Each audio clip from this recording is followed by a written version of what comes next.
Hello students, welcome to the daily news analysis. I'm your educator Prithviraj Singh. I hope you all are doing great. So let us begin with the important news articles of 4th of March 2022.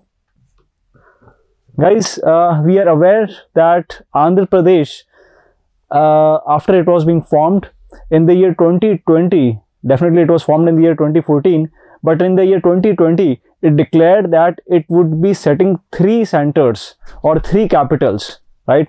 One capital would be the legislative capital, where the Vidhan Sabha of Andhra Pradesh would be there, and the other capital would be executive capital, where the government or the council of ministers would be there, and the third capital would be the judicial capital, where the High Court of Andhra Pradesh would be located. So this is how they are planning. So Vizag or Visakhapatnam would be the executive capital, right? When I say executive capital, I mean the chief minister plus the state council of ministers, right? So that is called, and these are the executive agencies, correct? And when I say, and definitely I should not stop here, but even the governor for that matter is also the state executive, and even the advocate general of state, as you have the Attorney General of India, AGI. Similarly, you also have Advocate General of the state, which is the second highest law officer of the country and the highest law officer of the state, right?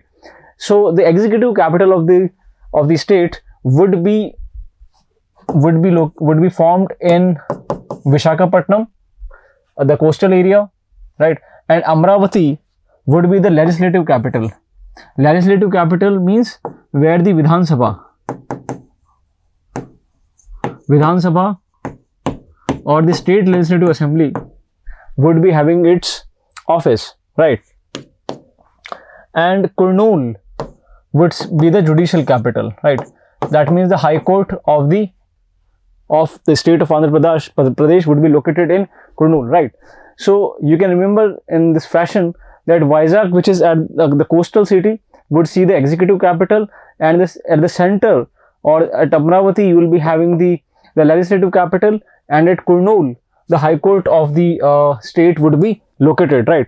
So they passed a law, and in the year 2020, right, AP Decentralization and Inclusive Development of All Regions Act 2020.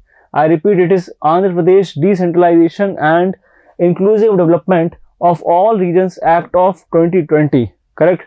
And the Andhra Pradesh Capital Region Development Authority Repeal Act of 2020, right? So it was something passed in the year 2020, but however, it faced some obstacles, some legal, barriers in its enactment, right? And therefore, the state government has again repealed these laws to make it legally correct, right? To remove all the legal hurdles. So let us understand that what are the legal hurdles, right? I expect a question on these lines. They may ask you that which among the following is the legislative capital or the executive capital or the judicial capital, right? I hope it is clear.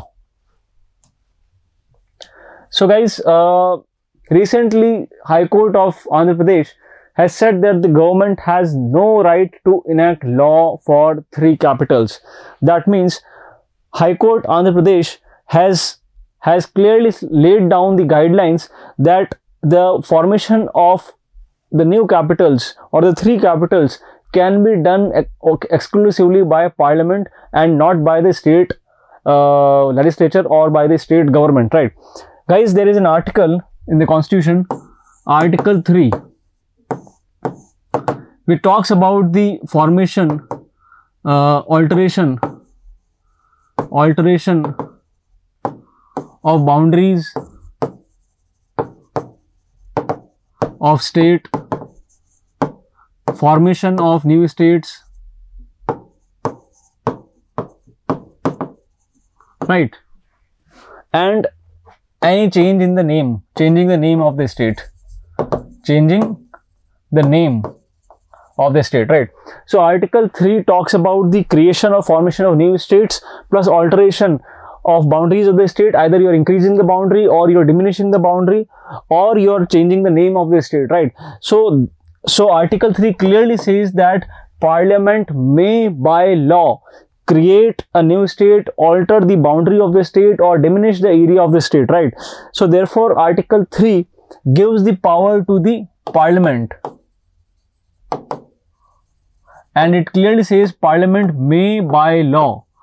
Guys, wherever the word by law is mentioned in the Constitution, it means by simple majority. And that is the reason why Jammu Kashmir was created, was bifurcated into two union territories by the Reorganization Act, and it required just a simple majority of the Parliament, right? Because Article 3 talks about the creation of new state or alteration of the boundaries of the state, and it required just simple majority of Parliament and not special majority, right? So that is the reason why Jammu Kashmir was was formed just by the simple majority of both the houses of the Parliament, right? Now any alteration in the boundary of the state require the simple majority, require the bill to be passed by simple majority in the Parliament, right? Definitely, when the state of Andhra Pradesh was formed in the year 2014, a similar bill was passed in Parliament. Definitely, the Vidhan Sabha of Andhra Pradesh requested the formation or the creation of Telangana as a separate state, and on this request, the Parliament, on the recommendation of the President, circulated a bill in the House, and it got passed by simple majority, and then it went to the Andhra Pradesh Vidhan Sabha, where it was to pass by special majority, right? So in this sense, the High Court of Andhra Pradesh is saying that any creation of new centers or three capitals can be done only by the Parliament, right? So the Parliament alone is competent to deal with setting up of legislature, executive and judicial organs of the state, and this was implicit in the language employed in Article 4. Definitely Article 4 is also invoking or calling Article 3 of the Constitution, right? So guys, as we all know that the Constitution can be amended through simple majority also, through special majority also, right? And special majority with the ratification of half of the states, right? So there are some elements, provisions in the Constitution which can be amended just by simple majority as creation of new states, just by simple majority of the Parliament, right?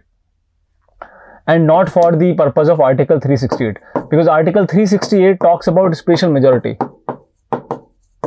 For example,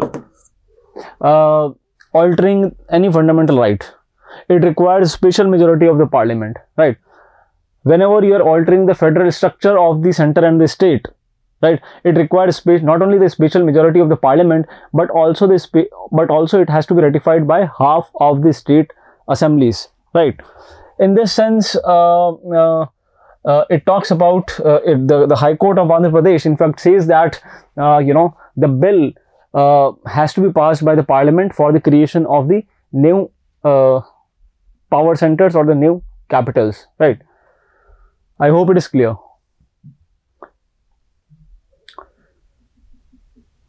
Right, and in this sense, although in the month of November 2021, Andhra Pradesh Vidhan Sabha did repealed all the previously passed acts in order to have a fresh, foolproof law to ensure no legal hurdles come into its path. Correct, and they repealed the previous acts, right? But again, this repeal act is also again being challenged in the Andhra Pradesh High Court, saying that it is only the Parliament which has the power to create new capitals in the state, right? So I hope it is clear. So if they ask you that which other Indian states have multiple capitals, so there are two states, but before the reorganization of Jammu and Kashmir, there are three states, right? Maharashtra. Guys, Maharashtra has two capitals, Mumbai and Nagpur. Nagpur is the winter capital of the state, and the winter session of the assembly takes place in Nagpur, right? So Nagpur is a winter capital. Similarly, if I talk about Himachal Pradesh also has two capitals, Shimla and Dharamshala. Dharamshala is a winter capital, right? Now the former state of Jammu Kashmir, although we know that Jammu Kashmir was being reorganized into the Union Territory of Jammu and Kashmir with State Legislative Assembly, and Union Territory of Ladakh without State Legislative Assembly, right? So although before when it was state, it had two capitals, Srinagar and Jammu. Jammu was its winter capital, right, located to the southern latitude, right? So in this sense, as of today, there are two states which has two capitals, Maharashtra and Himachal Pradesh, right? So I hope we are clear with this fact, right? It is very important from the exam point of view. Please be clear about this fact. All right, moving ahead, guys. As I said that today is the 8th day of Russian invasion of Ukraine, and the war is becoming deadlier every passing day. Russia has captured the second nuclear power plant in Ukraine named Zaporizhzhia, and it's being said that Zaporizhzhia is the largest nuclear power plant in Europe, and the plant has seen the heavy shelling and the bombings by the Russian forces, and it has resulted into fire in the nuclear power plant, right? And it's being said that if shelling continues, it could cause a nuclear disaster 10 times worse than the Chernobyl accident of the year 1986. When in the year 1986, Chernobyl in the Belarus and Ukrainian border, you have this place called a Chernobyl where the nuclear power plant was located, right? And in the safety operations, the nuclear fuel leaked and resulted into huge radiations, right? Now they're saying that if Russian forces continue their shelling, it would result into the nuclear disaster, which would be 10 times worse than Chernobyl, right? Guys, in Zaporizhzhia, there are 6 nuclear reactors, and at least one nuclear reactor is on fire, and it contains nuclear fuel, right? Guys, this nuclear reactor, as I said, is the largest nuclear reactor in Europe and 9th largest in world, right? And in normal times, it produces 1/5 of Ukraine's electricity, that is 20% of Ukraine's electricity, and almost half the energy generated by the country's nuclear power facilities, right? So they have targeted a very important and sensitive location in Ukraine, and it may lead to a nuclear catastrophe if the shelling continues. So Zaporizhzhia, right? So they may ask you in the examination that Zaporizhzhia nuclear power, with regard to Zaporizhzhia nuclear power plant, right? So the fact is that it is the largest nuclear power plant in Europe and 9th largest in the world, right? Guys, so this is the strategic location of Zaporizhzhia nuclear power plant. Now we know that this region is your Donbas region, and this region has seen the separatists, the rebels who are pro-Russian, right? Because we know that here you have Russia, and Russia is supporting Donbas region and the separatists, right? And it has also the President Putin has also declared the independence of Donbas on 23rd February last month, right? 2022, correct? And this is your Crimean Peninsula, which has been annexed by Russia in the year 2014, and Russia is advancing from this side also.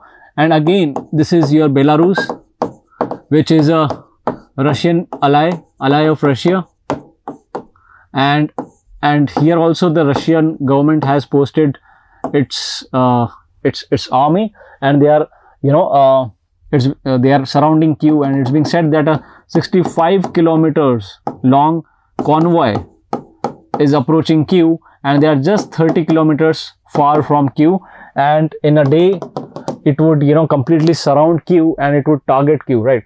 Kharkiv, which is the second largest city after Kyiv in Ukraine, is also being targeted, and Russia is claiming claiming that it has occupied Kharkiv.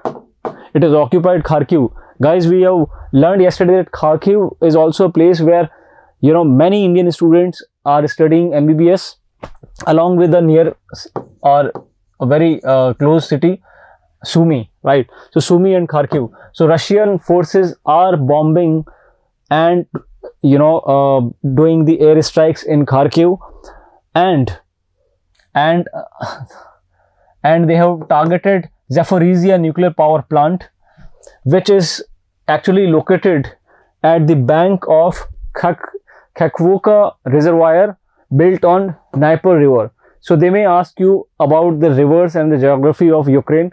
So the river that you see here is Dnieper river,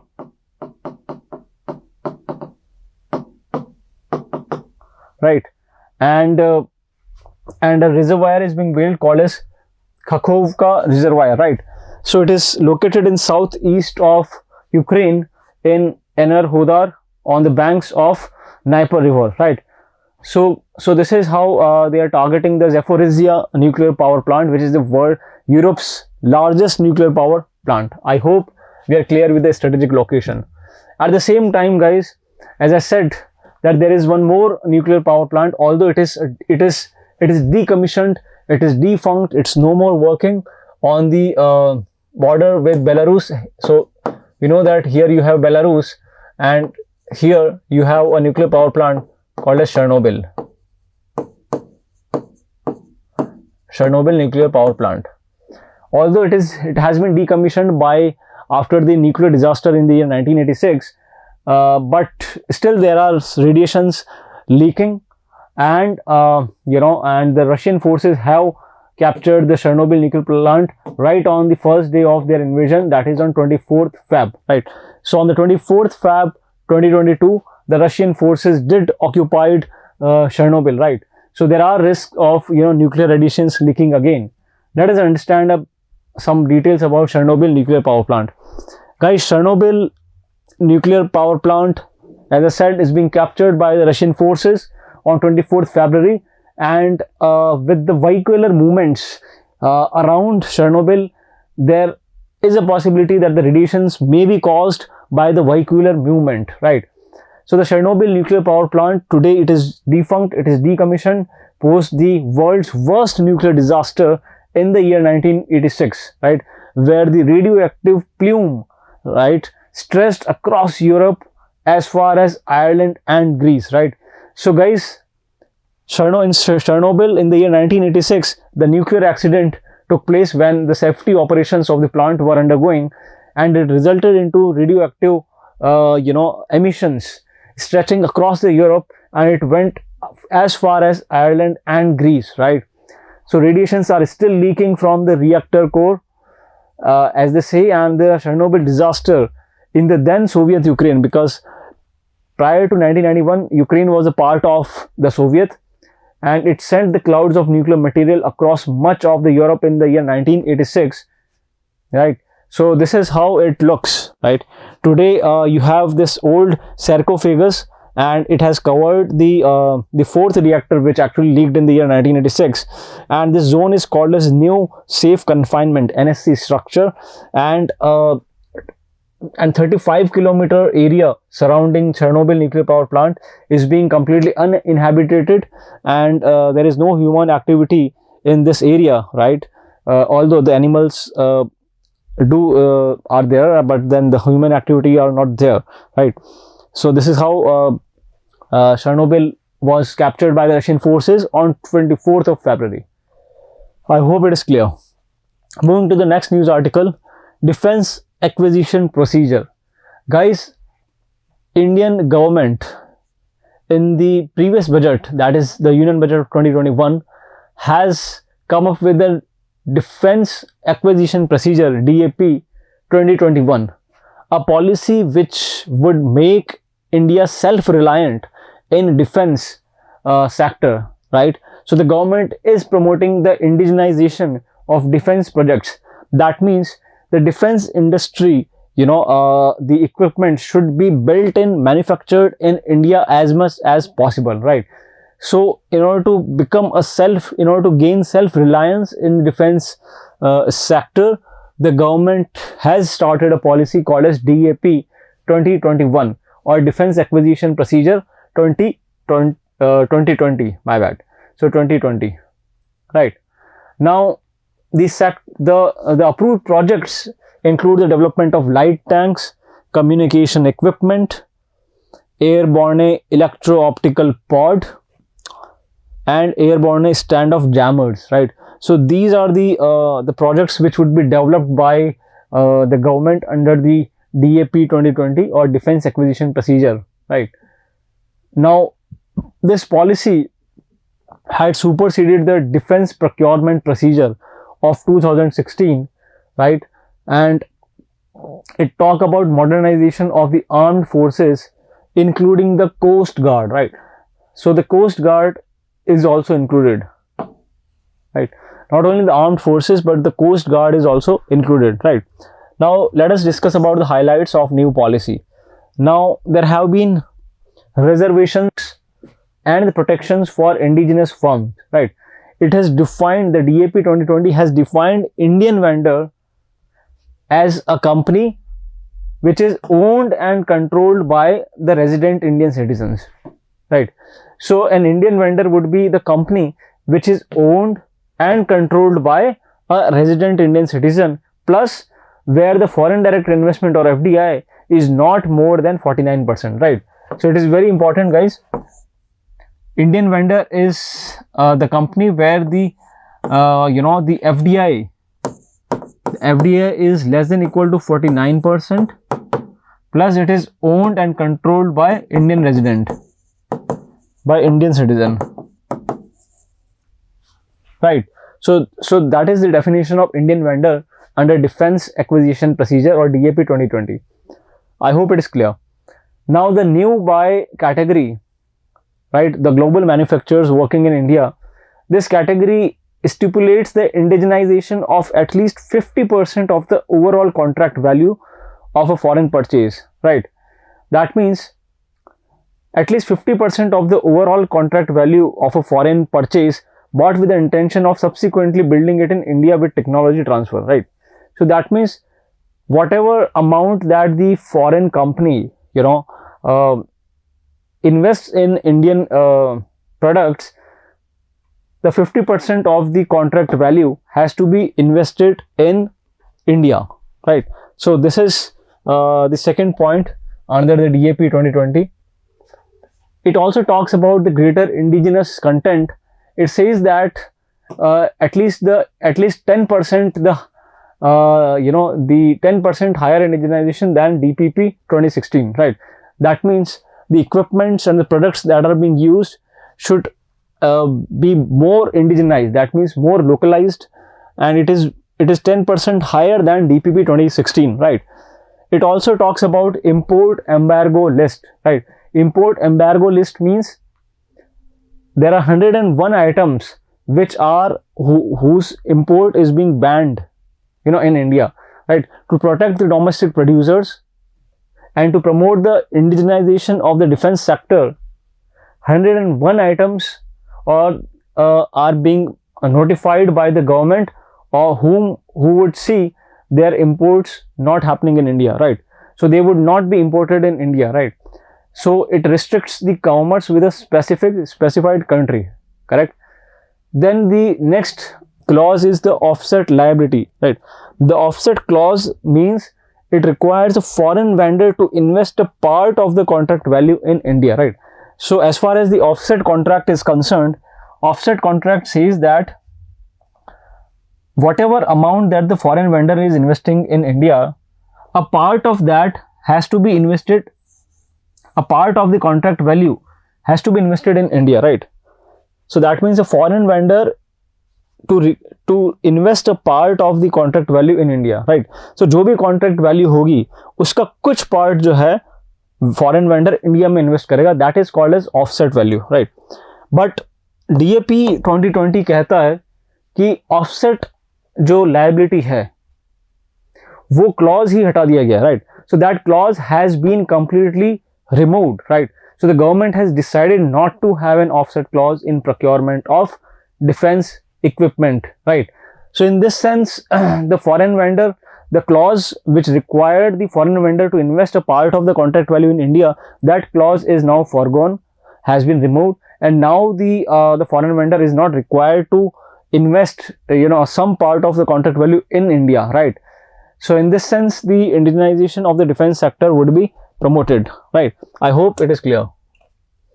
But the condition is that if the deal is being done through the intergovernment agreement, IGA, or government to government, for example, government of India and government of UK, or an ab initio single vendor, right?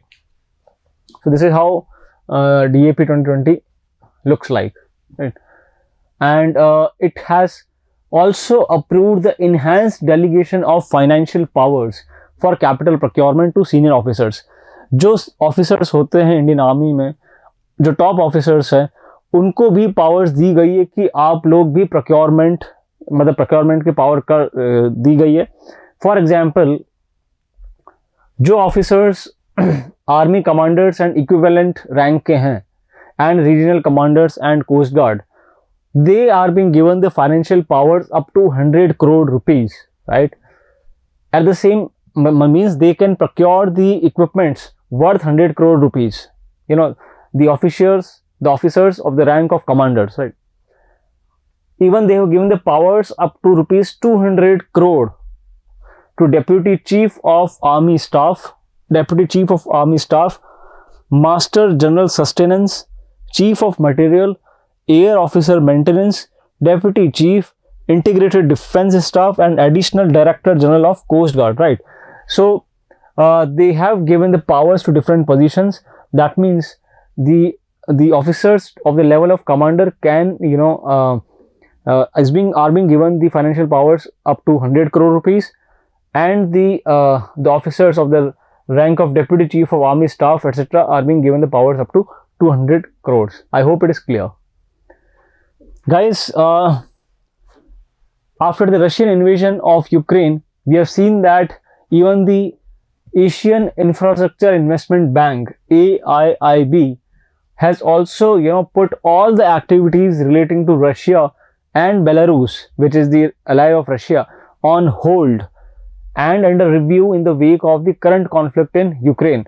And it has referred this situation as war in Ukraine, right? So, Asia Infrastructure Investment Bank was being formed in the year 2015, and it was aimed to improve the socio-economic infrastructure in Asia and beyond, right?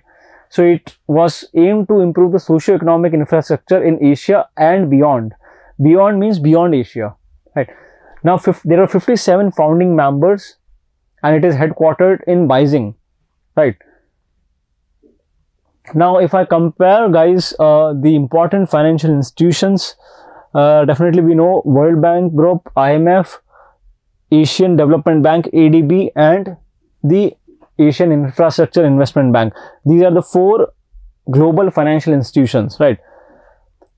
Now, World Bank and IMF are being formed after the Bretton Woods Conference in the year 1944. Right, they're also called as Bretton Woods twins, right? Now, World Bank and IMF were formed in the year 1944, and today there are 188 member countries, and the largest shareholder is United States, right? And the objective of World Bank is to reduce poverty and sustainable development goal, whereas the objective of International Monetary Fund is to promote monetary stability, right? Now, in both these banks, America has the veto power, and they are headquartered at Washington.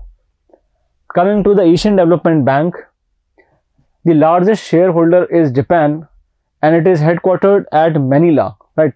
Now, Manila is a place in Philippines, right? And guys, this was asked in CLAT examination 2018, that where ADB headquarter is located. So the answer was Manila in Philippines. I hope it is clear. So to ask in the CLAT examination, right? Now, the objective of ADB, or Asian Development Bank, whose largest shareholder is Japan, is to reduce poverty, right? And when I talk about the Asian Infrastructure Investment Bank, or AIIB, it was formed in the year 2015, and there were 57 founding members. China is the largest shareholder, and it addresses Asia's infrastructure gap, and and it is headquartered at Beijing. Guys, if I talk about the managing director and the presidents of the four global financial institutions, which may be asked in the examination, and there is very high probability of them being asked. So the managing director, or the MD of IMF, is Kristalina Georgieva. I repeat, Kristalina Georgieva is the managing director of IMF, and the first deputy MD is Geeta Gopinath. Guys, you would be remembering that Geeta Gopinath was also served as the chief economist of international IMF, right, till the year 2022, right? That means from 2019 till 2022, she was the chief economist of IMF, right? And since January 21, 2022, she is being elevated to the post of first deputy managing director of IMF, Geeta Gopinath, from India, right? So Indian origin, Geeta Gopinath is being elevated as the first deputy MD of IMF. As far as the World Bank is concerned, the president of World Bank Group is David Robert Malpass, right? And is there in the office since 2019, right? So I hope it is clear. David Robert Malpass is the president of the World Bank Group, and he's there in the office since 2019. As far as the Asian Development Bank, or ADB, is concerned, the president of it is Masatsugu Asakawa, right? So Masatsugu Asakawa, a Japanese, is the president of ADB, right? So I hope it is clear, right? So the examiner might grill you over these areas, and he may ask you about the presidents and the managing directors of the four financial institutions.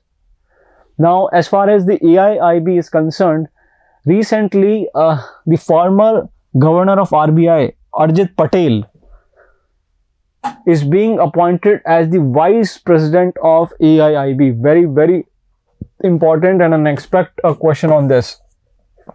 Arjit Patel, the former RBI governor, has been appointed as the vice president of AIIB, whose president is Jin Liqun, right? So Jin Liqun is the president of AIIB, whose vice president is recently appointed former RBI governor Arjit Patel. Today AIIB has 100 members. Guys, earlier in the founding years there were 57 founding members, and today it has grown to 100 members. So from 57, today it has 100 members, right? So as far as the voting rights are concerned, China is the largest shareholder with 26% voting shares in the bank, followed by India. So India has the second highest voting share in AIIB, right? So I hope we are clear with these global financial institutions, and I expect a question on these. Guys, there have been the adverse impact on the global commodity prices. If I talk about the Brent crude, the crude oil, a month ago it was $89 per barrel, and today it is $112 per barrel, right? And it is being said that the price of the petrol and the diesel would increase at least by 25 to 30 rupees in few days time. Similarly, the coal has also increased from 220 to 440, right, dollar per ton. Similarly, wheat, corn, soybean, skim milk powder, cotton, crude palm oil, sugar, urea, etc., right? So it would lead to the higher prices and inflation in many countries like India. Okay. Coming to the next news article, Konark temple has been declared to be a 100% solar town. Guys, Odisha government has declared that Konark temple, also called as Black Pagoda, would be a 100% solar town, right? And in this fashion, it would also be among India's first few zero emission cities or towns. That means whatever greenhouse gas which is being emitted in Konark town would be subsided or replaced by the renewable energy or non-conventional energy like the solar energy, right? So in this sense, it would be the India's first zero emission city or town, right? And it would be 100% solar town.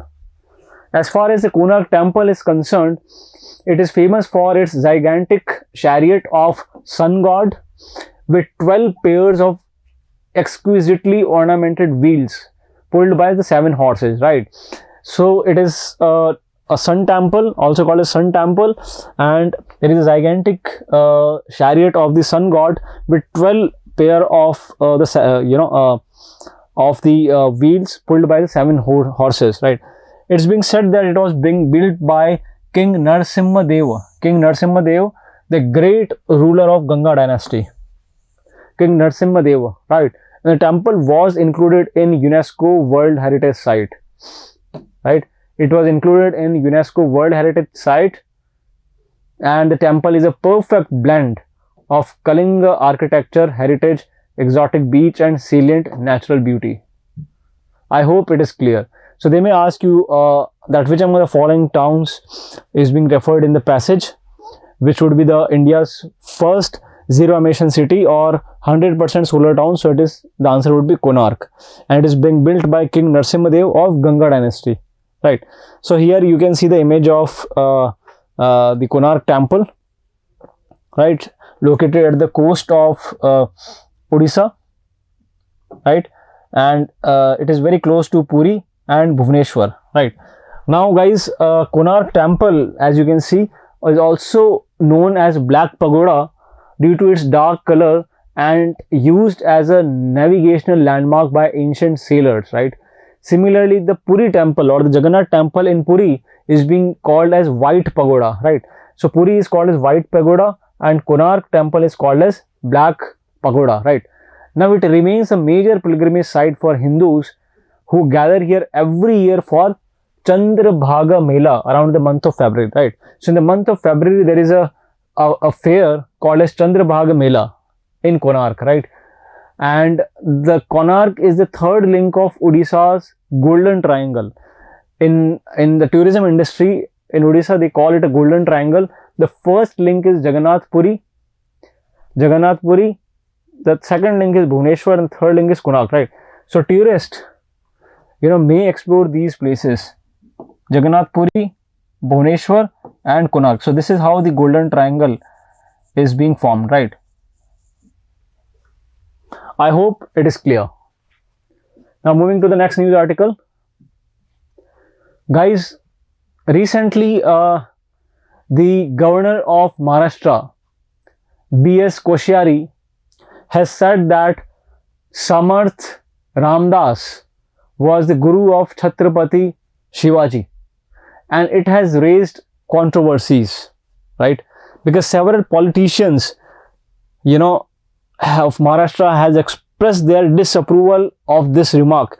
They believe that Sant Ramdas or Samarth Ramdas was not the guru of Chhatrapati Shivaji. Let us understand a few facts about Samarth Ramdas. Guys, he was known as he was a famous saint, also known as Sant Ramdas or Ramdas Swami, right? He was an Indian Marathi Hindu saint, philosopher, writer and spiritual master. He was also previously famous as Narayan, right? And his literary works include Karuna Shtakas, Das Bodh, Yuddh Bhakand, and so on and so forth, right? And there are many Indian politicians and political thinkers like Bal Gangadhar Tilak, Rajwade, Keshav Hedgewar, Ramchandra Ranade. They were influenced by the thoughts of Ramdas Swami or Samarth Ramdas, right? So therefore they may ask you that Samarth Ramdas belonged to which state or was born in which state. So it is Maharashtra, right? So I hope it is clear, right? So guys, that's all for today. I hope you enjoyed the session. Stay tuned. Good day. Goodbye. All the best.